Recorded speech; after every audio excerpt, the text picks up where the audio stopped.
El proyecto de ley de regulación de la marihuana nace con el objetivo de resolver contradicciones en nuestra legislación actual. Enfrentar el tema de las drogas desde una política represiva solo ha llevado al fracaso. Es hora de mejorar esta realidad. Veamos cómo. El proyecto define un sistema de permisos y un mecanismo de regulación. A su vez, se crea el IRCA, Instituto de Regulación y Control del Cannabis, que supervisará todo el proceso.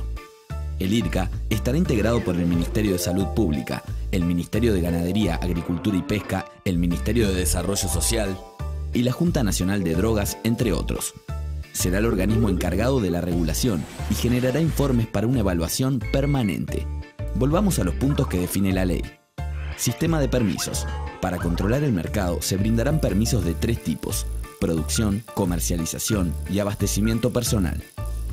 Los permisos para la producción autorizarán a los establecimientos a producir marihuana para uso personal y medicinal.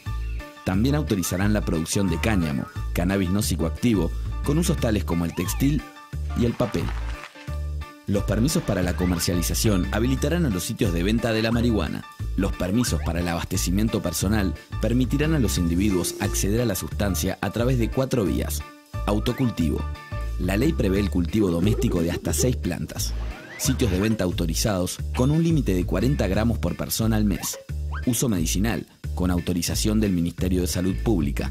Y clubes de cannabis, establecimientos donde se podrá cultivar en grupo una cantidad de plantas proporcional al número de miembros. Veamos ahora en qué consiste el mecanismo de regulación. Se establece una serie de puntos con el fin de regular el proceso reduciendo los daños y riesgos. Vayamos a ellos. Venta prohibida a menores de edad, penas a quienes conduzcan bajo sus efectos, sanciones para aquellos que produzcan sin autorización, y como el tabaco, estará sujeto a las normas de consumo en espacios públicos y su publicidad estará prohibida. Todo esto que hemos visto forma parte del proyecto de ley de regulación de la marihuana que se encuentra actualmente en discusión en el Parlamento. Separando los mercados, se reduce en gran parte la ganancia del narcotráfico, un negocio de 30 millones de dólares al año en Uruguay. En su lugar, la sociedad obtiene valiosos recursos para educación, salud, tratamientos y campañas de prevención. Regulación responsable. Tiene sentido para Uruguay. www.regulacionresponsable.org.uy. Esse vídeo que vocês acabaram de ver, né, foi um vídeo de esclarecimento para a população sobre a lei, né, que estava em tramitação do Uruguai, que foi aprovada, né, enfim, e essa lei que prevê a legalização, né, e o controle total da produção, comercialização e distribuição da maconha lá no país. E eu aproveito, né, essa questão para perguntar para vocês: vocês acham que a regulamentação do comércio de maconha pode contribuir para melhorar a segurança pública, por exemplo, aqui no Brasil? Sem dúvida, né? A segurança pública gasta milhões e milhões de reais de pessoal, inclusive também de defensor público, promotor, juiz, delegado, né, para cuidar dessa situação, né? Claro que a maconha, talvez não seja, ela é um dos produtos importantes do tráfico, mas não é o único, né? Hoje essas drogas sintéticas, elas são mais importantes, elas são, primeiro elas são mais fáceis de produzir e de comercializar, e elas são muito mais rentáveis do que a maconha, e a gente não pode esquecer da velha cocaína, né? A cocaína existe, continua a ser produzida, continua a ser comercializada e, sobretudo, continua a ser consumida, né? Então, na minha opinião, sim, quanto mais a gente puder liberar a justiça para combater realmente situações que não são consensuais, como são, quer dizer, tem um produtor, tem um comerciante e tem um consumidor, como o vídeo acabou de mostrar. A única coisa é que, por alguns motivos, no Brasil, isso tem um X, é proibido, talvez tenha também reflexo. A gente nunca pode esquecer que nos Estados Unidos, desde uns 20, 30 anos, começou uma política muito forte de repressão às drogas, né, lá pelos anos 80, uma espécie de contrafluxo da liberação que ocorreu nos anos 60 e 70, que é o War on Drugs, né? Então, os Estados Unidos gastam bilhões de dólares, tem aquela agência de drogas, DEA, né? E gasta, e não consegue efetivamente barrar muita coisa. Então, na minha opinião, a gente liberaria a polícia e a justiça, claro, uma coisa planejada, etc., nada assim do dia para a noite, mas para efetivamente garantir segurança. E, por outro lado, desmantelando, quer dizer, trazendo a venda e o consumo de drogas para a legalidade, você desarticula, quer dizer, o consumidor não vai, não, eu não vou mais ali na viela buscar droga, eu posso ir na loja, né, e comprar a minha droga normal, tudo bem, na boa, na paz, né? Então você desarticula a grana que entra para as quadrilhas criminosas. Não é que elas vão deixar de existir, mas esse aspecto, pelo menos, já vai diminuir bastante. Roberto. Eu já não tenho lá minhas dúvidas, né, sobre isso, e a minha visão é um pouquinho diferente. Eu acho que a gente tem, assim, uma questão que, quando se fala dessas ações mais radicais em relação às drogas, a questão é complexa. Então a gente tem que ampliar esse foco e pensar que nós estamos numa ideia de um mundo que precisa ser sustentável politicamente, economicamente, mas eu tenho que pensar, o Brasil tem fronteiras secas, o Brasil tem uma série de repercussões, existem tratados internacionais, convenções que o Brasil subscreveu, e tem que ser bem planejado isso, porque a sustentabilidade não pode imaginar, talvez, o grande problema que tem acontecido no Uruguai foi eu me basto e eu pronto, e eu vou fazer, e aqui funciona assim.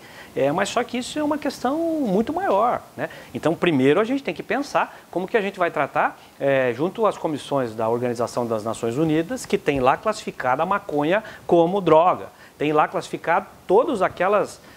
Então, eu tenho que dar passos necessários para isso. Agora, o Brasil, e o Carlos tem razão nisso, há um contrassenso. Num projeto de redução de danos, em que eu quero fazer, mais ou menos assim, eu quero diminuir o número de usuários de cracks. Que bom, que saudade da maconha que eu tinha. Só que se eu disser para a pessoa que ele pode usar maconha, ele não pode comercializar maconha. Daí é um contrassenso mesmo, porque daí ele tem que cometer um crime para poder usar maconha, mas se ele usar maconha, foi descriminalizado. Então, aí tem que haver tem que pensar nisso de uma maneira bem séria, porque efetivamente há necessidade de ter uma visão maior. Não acho que só essa medida vai resolver os problemas, que vai diminuir. Claro que as coisas se intercomunicam, nós somos interdependentes, cada um desses fatores, mas eu acho que tem que pensar tudo junto. Não dá para achar que isso aí vai resolver o problema econômico, de investimento, que não vai, né? Vai ser pontual. E volto a dizer, se o problema fosse regulamentar, descriminalizar, legalizar, nós não teríamos problema com álcool no Brasil, não teríamos problema com tabaco no Brasil, e a gente não consegue controlar isso. Então, realmente tem que pensar, a partir dessas experiências positivas, sem preconceito, analisar o que aconteceu, qual a repercussão, a experiência do Uruguai é nova, vamos esperar um pouquinho para ver onde ela vai chegar, e aí depois corrigindo eventuais falhas, analisando a questão social, cultural, econômica, política brasileira, para ver se isso dá certo aqui. A gente tem uma pergunta então agora, né, do Augusto. Augusto vai fazer a pergunta dele e a gente vai ter a interpretação, né, da pergunta do Augusto. Bom, pensando na alteração de lei no Uruguai, como vocês avaliam os resultados da contenção ao tráfico de drogas no Brasil? Eu acho que é uma pergunta irrespondível, difícil de responder, porque algumas ações nós temos que tomar e tem que fazer diferente. Não adianta continuar fazendo mais do mesmo, né? Nós temos que fazer algumas coisas diferentes. O combate ao narcotráfico no Brasil, ele é muito aquém do que deveria ser, né? Tem dificuldades, a gente sabe que tem problemas com a fronteira seca, tem vários problemas no Brasil, mas há necessidade de fazer alguma coisa diferente. Não sei quais são os caminhos, mas eu penso que há que se avançar passos concretos em relação à melhor estruturação da autoridade policial para que investigue, para que efetivamente faça uma classificação, como eu disse, dinâmica daquilo que é droga e daquilo que as drogas fazem de mal para o organismo. São ações conjuntas, né? Tanto a área da saúde, a área jurídica, a área de segurança pública.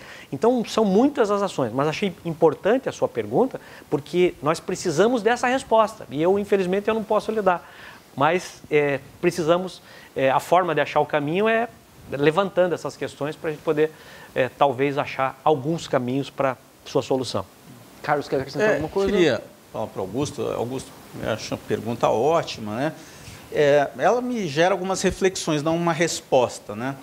Quando você trata com uma mercadoria ilegal, que tem uma grande aceitação, né? Que tem uma grande procura, obviamente existe disputa de mercado, né? E como é tudo ilegal, você tem absolutamente problemas na própria relação entre, digamos, o patrão e os empregados, né? Porque é o que acaba acontecendo. Então, você tem todo um ciclo de violência muito complicado. Talvez a gente pudesse trabalhar as coisas por etapas. Não são as drogas, né? Tem drogas e o Uruguai começou pela maconha. Né? A maconha é uma droga recreativa leve, né? Não é o crack. Então, quando a gente fala nisso, eu acho muito interessante a experiência uruguaia. E vamos pensar, né? Quem produz maconha? O Brasil é um grande produtor de maconha. Tem uma região do Nordeste que é chamada de polígono da maconha, né? E que eu não vejo com nenhum problema, né? Aliás, talvez ao contrário, o Nordeste, nessa região, que é uma região mais árida, seria excelente, empoderaria as pessoas, né? Mas será que interessa empoderar as pessoas? Né? Será que, globalmente falando, interessa que um país subdesenvolvido, chamado assim, né, que acaba comprando, tem uma economia deficiente e acaba comprando dos países desenvolvidos, seria interessante que toda essa, assim, as drogas fossem, a cocaína e a maconha, com, né, o passar do tempo, ela fosse legalizada, com um programa de saúde pública, porque imagina quanto a Colômbia não ganharia, né, em impostos, por exemplo, se a cocaína pudesse ser produzida e consumida, né, dentro de programas, etc., com muito mais facilidade até de falar, olha, se você quiser consumir, mas olha, tem um monte de efeitos, que é esse, esse, esse. Né? Então, eu também penso um pouco, Augusto, nessa questão o que está por trás dessas questões, né? Não sei. Estou apenas levantando uma bola, né, mais gerando dúvidas do que dando uma resposta. Mas assim, quem sabe a gente abra nosso pensamento. De qualquer forma, eu acho que assim, a sensação que fica, né, é que assim, a gente não tem uma resposta pronta, né? E mesmo essa tentativa do Uruguai, né, essa aprovação de lei e tal, ela vai contra uma série de tratados internacionais e como fica essa questão também, né? Quer dizer, há violação de alguns tratados que o próprio país assinou, enfim, como que a gente lida também com essa questão da política entre os países, né? Quer dizer... Essa reflexão que vocês estão fazendo aqui, eu estive pensando, como eu disse, eu prefiro não ter assim uma posição pré-concebida sobre as coisas. Então, eu fico escutando aqui e fico tentando entender como é que isso acontece mesmo. O que é crime e o que não é crime, tanto no ambiente interno quanto no ambiente internacional, é uma questão de política legislativa. Ou seja, em algum momento, um grupo de pessoas se reúne e diz, isso é crime, isso não é crime. Né? A classificação das drogas, a droga em droga lícita, ilícita, pode comercializar e o comércio está aberto para essa droga. Vem uma classificação e nós seguimos isso. Né? Eu, como juiz, tenho que cumprir as leis do meu país, eu faço um juramento para cumprir a Constituição do país. Agora, do ponto de vista lá atrás, filosófico até, do ponto de vista tem que se pensar um pouquinho, né? Por que será que essas drogas que causam esse prazer que o cara falou, será que precisa proibir tudo? Tem que pôr um ponto de interrogação. Não sei, será que a cocaína é tão ruim? Eu nunca usei drogas, nunca usei cocaína, não sei. Mas será que se você legalizasse, se você descriminalizasse, isso seria um mal para o mundo? Não sei. A gente tem que parar realmente para pensar. Então, essa provocação que o Carlos faz, eu acho que é interessante. Acho que não dá para deixar de parar para pensar nisso mesmo. Porque senão a gente acaba entrando num mundinho que a gente aceita tudo que vem pronto e daqui a pouco diz, isso pode, isso não pode. Daí, sim senhor, ótimo, isso pode, isso não pode. Será que... talvez nós, como cidadãos livres, né, cidadãos independentes aqui, com autonomia para poder pensar, nós tenhamos que começar a dar umas cutucadas aí, realmente. saber de onde vem essas proibições todas aí. E por falar em pode, não pode, agora o Valdinei pode fazer a sua pergunta, ele está esperando desde o começo do programa. Valdinei lá do Rio de Janeiro. Por favor, Valdinei. Boa tarde. A lei portuguesa, ela traz para a gente, né, que tirou os usuários de drogas, né, da justiça criminal. O Uruguai agora quer acabar com o tráfico de maconha, né, fazendo um comércio estatal. O que vocês pensam disso? Será que essas experiências podem chegar até o Brasil? Vai influenciar no Brasil? E eu acho que pode. Assim, no primeiro momento, eu não vejo condições de fazer o projeto pronto, trazer para cá e aplicar. Transposição eu não gosto, não vejo positivo. Me dá, assim, uma sensação de que não vai dar resultado, porque o Brasil tem as peculiaridades brasileiras. Então, a sustentabilidade do Brasil tem que ser local mesmo. Nós temos que pensar juntos num projeto brasileiro. Agora, as ideias são interessantes, né? Então, por exemplo, a descriminalização como forma de tirar do sistema judiciário e passar para um sistema administrativo, ou até transformar numa infração civil, alguma coisa que incomode as pessoas, mas no mais, se não incomodar as pessoas, deixar que as pessoas façam o que elas querem. Talvez é um ponto interessante a se pensar, né? O exemplo de Portugal, então, traz essa reflexão. Talvez, se eu puder fazer gradativa a implantação, teste no Brasil, alguma coisa possa dar um resultado efetivo. O modelo do Uruguai já é mais fechado, né? Já a maconha uruguaia é a maconha de qualidade, a maconha do governo é primeira linha, né? Então, quem produzir maconha melhor do que... Então, eles têm lá tetraidrocannabinol, que é o princípio ativo lá, vai ser a maconha de melhor qualidade do mundo, eles já estão falando isso, né? Então, é um sistema diferente. Eu não consigo imaginar o governo brasileiro, isso pensando no Brasil, o Brasil produzindo a melhor maconha do mundo. Não consigo ver isso assim nesse momento. Mas a ideia, eu acho que a gente tem que pensar, porque perceba que a propaganda deles nos empolga, né? A gente está vendo a propaganda deles, parece que ele fica feliz. Nossa, que bacana! Então, o dinheiro sai do traficante e vai para projetos sociais, vai para projetos educacionais. Puxa, que coisa boa. O Brasil, me parece, tem que começar com a prevenção primária. Tem que começar nas escolas, falando, dando condições de que as pessoas possam decidir sobre o uso ou não uso, mas conscientemente, e não com o jeitão que está acontecendo hoje com a repressão. Então, só reprimir também não dá certo. Então, a gente vai ter que chegar passo por passo. Novamente, eu vou usar aquela ideia de semear, né, o nosso terreninho, preparar, adubar, lançar sementinha, e daqui a pouco nós vamos ter essa flor, essa árvore frondosa aí, fortalecida no Brasil, né? Temos que fazer alguma coisa. Eu acho que talvez o caminho seja nos inspirarmos, sem aplicarmos desde logo no Brasil, mas nos inspirarmos nesse projeto que tem dado algum resultado positivo em outros países. Estamos quase no finalzinho do nosso programa, mas a gente tem uma última pergunta da Mariana. Peço que os nossos convidados respondam e já deem seus recadinhos finais para que a gente possa ir encaminhando para o final desse programa. Diga. Então, eu queria saber qual a opinião de vocês sobre a SENAD aqui no Brasil ser vinculada diretamente ao Ministério da Justiça e não ao Ministério da Saúde, ou, por que não, da Educação? Bom, Mariana, eu acho que porque decorre naturalmente do fato de as drogas serem tratadas no Brasil, principalmente como uma questão de justiça. Tirar a SENAD dali e colocar em outro lugar seria uma sinalização importantíssima para mostrar que o governo federal, pelo menos, tem um olhar diferente a partir de um determinado momento sobre a situação das drogas, né? Independentemente de mudança de lei, eu acho que seria fundamental, né? Agora, como se trata de uma questão complexa que envolve várias secretarias, né?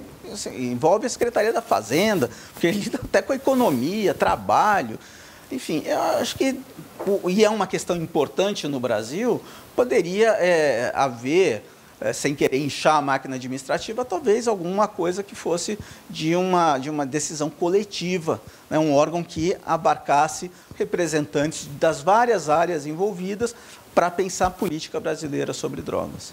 Eu acho que aqui tem até um fator interessante nisso, Mariana, porque eu comecei a trabalhar como colaborador voluntário na Senad há muitos anos. A Senad fazia parte do gabinete institucional da Presidência da República.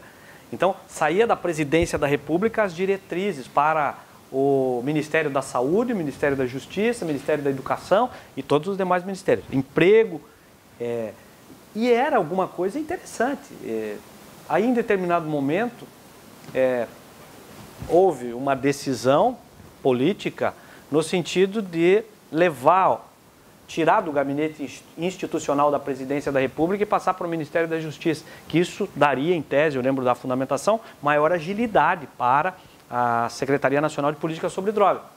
Então, veja que a tua pergunta é importante porque há alguns anos nós tínhamos ela sem essa vinculação com o Ministério da Justiça e determinando diretrizes a todos os ministérios e a todas as secretarias, e agora foi vinculado. E já tem outras pessoas como você que estão fazendo essa crítica também. Por quê? E a resposta do Carlos é perfeita, né? O padrão brasileiro é esse, é trabalhar a questão de drogas no prisma judiciário, no prisma da justiça e tal. Mas eu não sei se é o melhor caminho, não. Então, boas as reflexões. A questão de drogas é uma questão política, é uma questão social, é uma questão espiritual, né? Sem falar em religião, né? É uma questão de saúde, educação, tudo. Educação cultural. Antropológica mesmo, é uma questão de vida, né? Falamos aqui, faz bem no sentido de lazer para as pessoas, a pessoa quer se sentir bem, mas e os efeitos colaterais? Vem a área da saúde.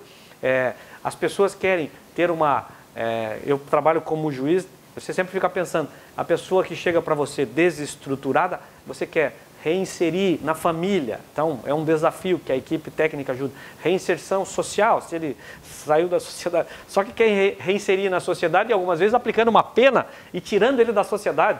É um contrassenso interessante. E a reinserção ocupacional também de algumas pessoas que, pela dependência da droga, perdem emprego, perdem família e perdem o convívio familiar. Então precisa buscar, né, algumas alternativas. Talvez a alternativa seja de repensar o posicionamento da Senad, como foi o objeto da pergunta. Bacana. Gente, eu queria agradecer muito a participação de todos, os nossos cursistas, o Augusto, que representam aqui os alunos surdos hoje, que acompanham o nosso curso, tutores, monitores, nossos convidados muito especiais, e dizer, né, que de alguma forma, esse é um tema bastante complexo, bastante polêmico, acho que a gente avançou em uma série de questões, espero que a gente possa ter contribuído um pouquinho aí para a formação de vocês, para a reflexão de vocês, e que, né, de fato, né, a gente consiga mudar e cada vez mudar para melhor. É isso aí e até a próxima.